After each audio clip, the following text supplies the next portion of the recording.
Bueno, entonces teníamos las tres fórmulas para las posibles configuraciones. Primero en el caso de partículas distinguibles, luego dentro de la rama de indistinguibles tenemos la fórmula para los fermiones y para los bosones, donde teníamos el n grande, que era para la cantidad de partículas que teníamos, y luego nn de ellas, qué cantidad de partículas se asociaban a las distintas energías, distintos estados, con sus degeneraciones. Y entonces, en general, lo que estamos considerando es que en equilibrio térmico, cada estado con una energía total E y cada partícula dada n son igualmente equiprobables, digamos. Lo que habíamos dicho es que considerábamos entonces la configuración más probable porque cuando la cantidad de partículas se hace grande, entonces la configuración equiprobable va a ser más importante que las que son menos probables, se va a destacar y entonces la vamos a tomar como la configuración, digamos, general para el sistema. Entonces, tenemos los distintos funciones Q de N1, N2, así hasta infinito. Ya habíamos visto que esas configuraciones las teníamos dadas, en realidad las escribíamos de esta forma. En el caso de las tres partículas, nosotros teníamos las distintas n's que podía tomar, y por lo tanto, bueno, si bien son infinitos, en este caso solo consideramos los que los que podían dar esta suma, 11, 13, 5, 1, 5, 7, y cuántas partículas podían tomar los distintos números. Eso nos daba las distintas configuraciones. Entonces, ahora lo que tenemos es la fórmula general dependiendo del caso, y queremos obtener de cada función Q, bueno, queremos saber cuál es la configuración más probable, y eso lo vamos a hacer, ya que esto nos da la cantidad de cada combinación. Si maximizamos, si buscamos el máximo para esta función, nos va a dar justamente eso que buscamos. Pero va a estar sujeto a algunas eh, restricciones. Bueno, primero que la suma de los nn tiene que ser la cantidad de partículas, porque es así, directamente esa es la definición. Y adicionalmente tenemos una restricción sobre la energía, que nn por en es igual a E total, es decir, las energías y después asociadas a la cantidad de partículas con esa energía, sumado tiene que dar la energía total. El problema de maximizar una función, en este caso una f, x1, x2, x3, etc., como la nuestra que es la q, que depende de n1, n2, es lo mismo, que está sujeto a dos restricciones en nuestro caso. F1 le llamamos la primera restricción, que depende de las variables, igualado a 0, y una F2 que sería la segunda restricción, también igualado a 0. Podrían haber más restricciones. Bueno, para eh, maximizar la función, vamos a utilizar el método de los multiplicadores de Lagrange. Lo que hacemos es introducir una nueva función que podemos llamar g, que va a depender de las variables, pero también de unos lambdas, lambda 1, lambda 2 también, que eso va a estar definido como el f grande más lambda 1 f1 más lambda 2 f2, y así sucesivamente si hubieran más restricciones. Entonces la función más un lambda 1 por la restricción, más lambda 2 por la restricción, y además tenemos que hacer que las derivadas en función de las variables sean iguales a 0. Cuando decimos variables, en función de xn y también en función de los lambdas n.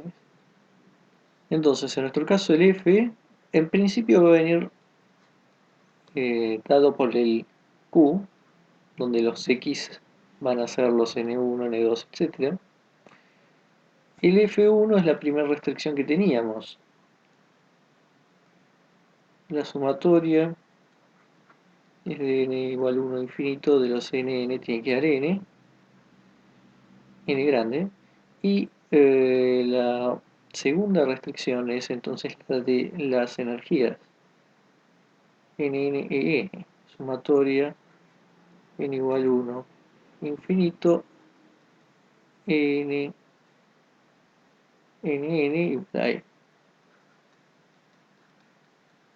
Sin embargo, vamos a considerar en vez de q, vamos a considerar el logaritmo de q para facilitar las cuentas, y además sabiendo que en este caso, por cómo es q, eh, el máximo de q va a ser el mismo que el logaritmo de q, porque el logaritmo es una función monótona de su argumento. El máximo de q y el logaritmo de q va a ocurrir en el mismo punto y es lo que nos importa. Y lo que tiene de bueno transformarlo en logaritmo, por supuesto, es que va a convertir los productos en sumas. En nuestro caso, entonces, la función g nos queda de esta forma, donde el logaritmo de q representa el f grande, un alfa que representa el lambda 1, la restricción, puesta de esta forma, n menos la sumatoria de los nn's, que representa el f1 igual a 0, la otra restricción, que es para f2, con el beta, que vendría a ser el lambda 2. Entonces así nos queda el g, donde entonces alfa y beta son los multiplicadores de Lagrange, y quedan también las restricciones de las derivadas. Esto serían las derivadas de g en función de los n's, y esto sería en función de los multiplicadores de Lagrange. En particular, de g de lambda 1, que sería el alfa, y de g de beta, nos van a dar las restricciones, ¿no? Porque esto no depende de alfa, esto sí, entonces va a quedar la restricción. Voy a ponerle F1 y la segunda restricción cuando sea en función de beta.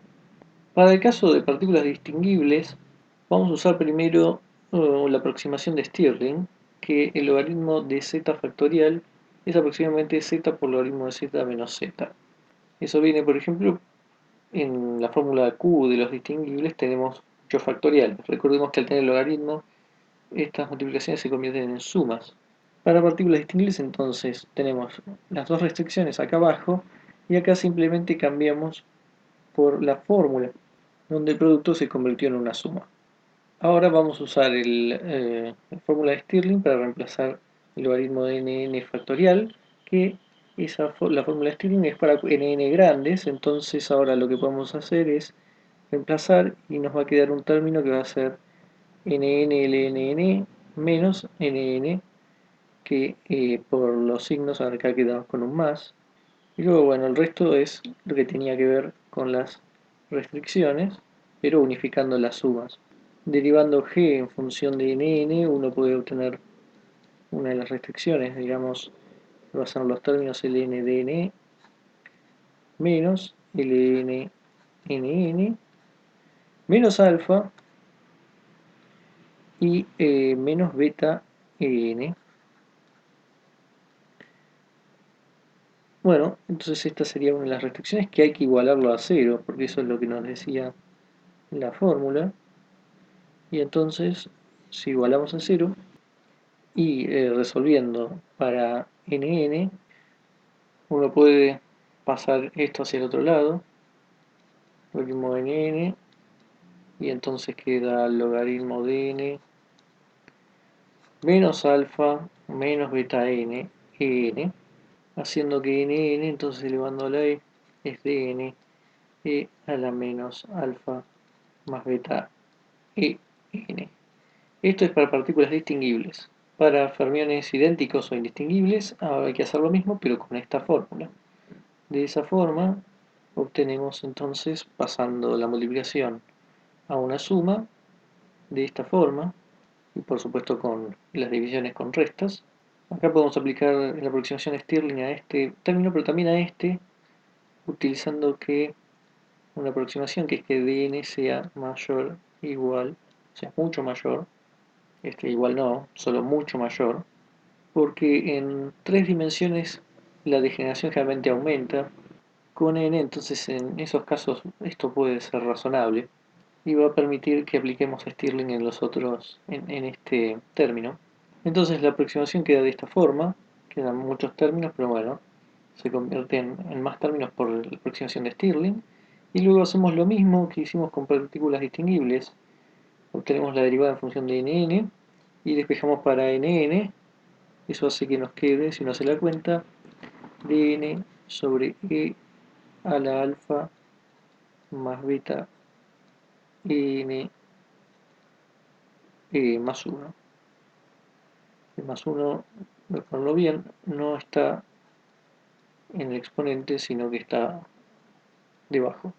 Entonces esta, no hay que perder de vista que esto es el más probable número de ocupación, que era lo que buscábamos, pero este es en el caso de fermiones, ya vimos distinguibles, ahora vamos a ver bosones indistinguibles, teniendo en cuenta su función Q, convirtiendo multiplicaciones por sumas y divisiones por restas, queda de esta forma, y otra vez usamos Stirling, la aproximación, queda finalmente de esta forma, un poco largo, pero en el fondo es lo mismo que estuvimos haciendo con los otros casos.